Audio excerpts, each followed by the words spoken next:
Assalamualaikum warahmatullahi wabarakatuh. Sunan Bonang memiliki nama asli, Syekh Maulana Makdum Ibrahim atau Raden Makdum Ibrahim.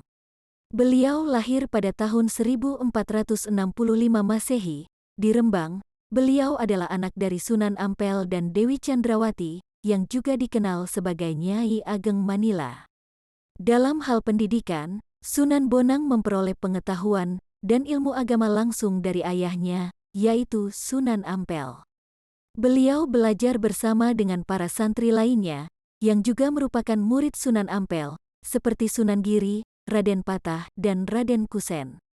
Sunan Bonang tidak hanya belajar dari Sunan Ampel, tetapi juga mengikuti pembelajaran dari Syekh Maulana Ishaq.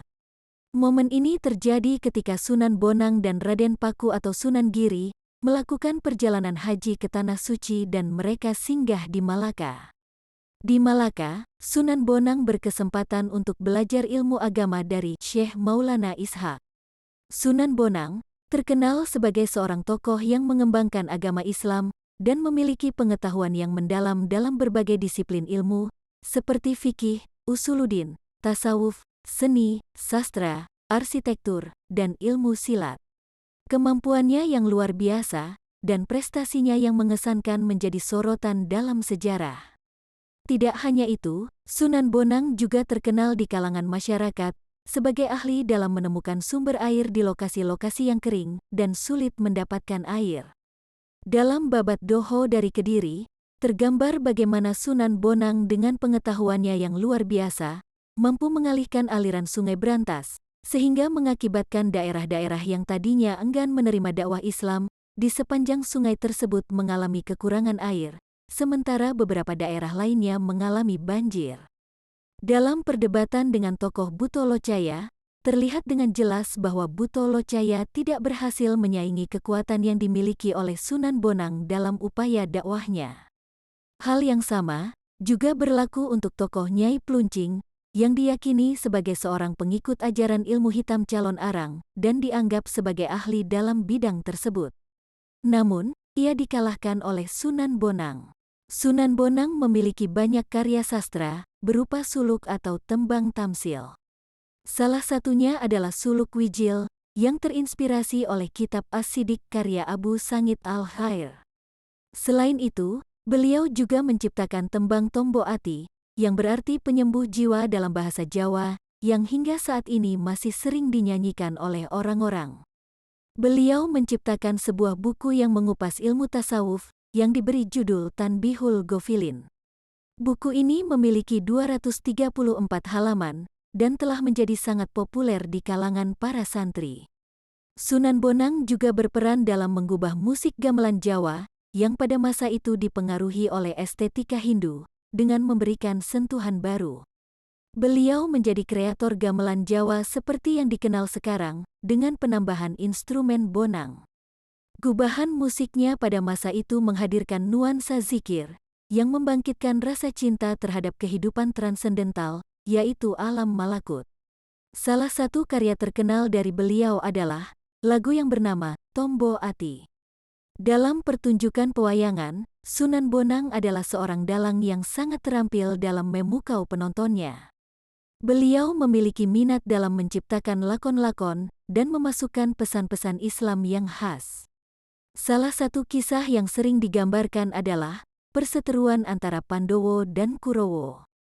Selain itu, Sunan Bonang juga dikenal karena keahliannya dalam ilmu kebatinan. Beliau mengajarkan kepada murid-muridnya cara mengembangkan zikir melalui gerakan-gerakan fisik yang terinspirasi oleh Rasulullah Shallallahu Alaihi Wasallam, serta dikombinasikan dengan pernafasan yang seimbang.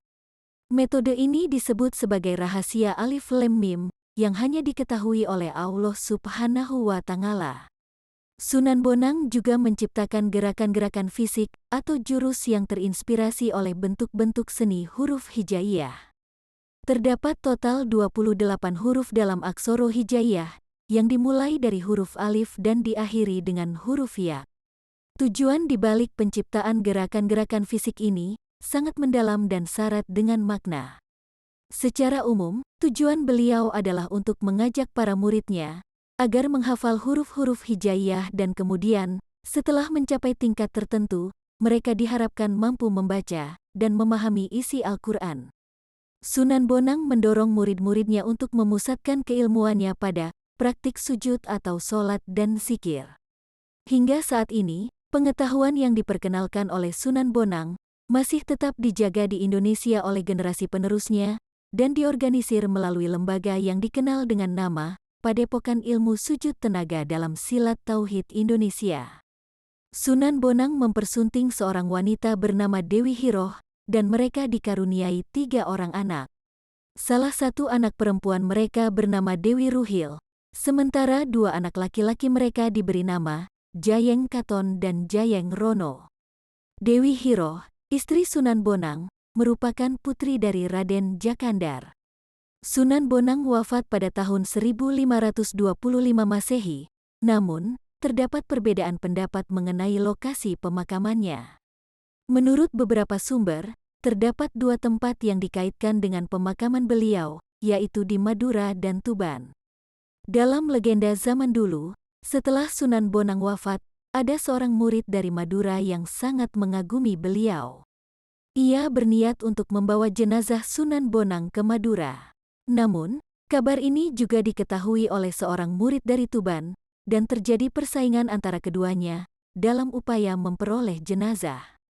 Akhirnya, murid dari Madura hanya berhasil mendapatkan kain kafan dan beberapa pakaian yang pernah dipakai oleh Sunan Bonang. Hingga sekarang, beliau masih diakui dan dikenal oleh banyak orang, terutama di kalangan umat Islam. Makamnya tetap menjadi tujuan ziarah bagi para peziarah. Warisan ilmu yang ditinggalkan oleh beliau memiliki nilai yang sangat berharga dan terus dipelihara. Banyak orang yang memiliki keinginan kuat untuk mempelajari ilmu yang beliau ajarkan, dengan tujuan untuk mendekatkan diri kepada Allah Subhanahu wa Ta'ala.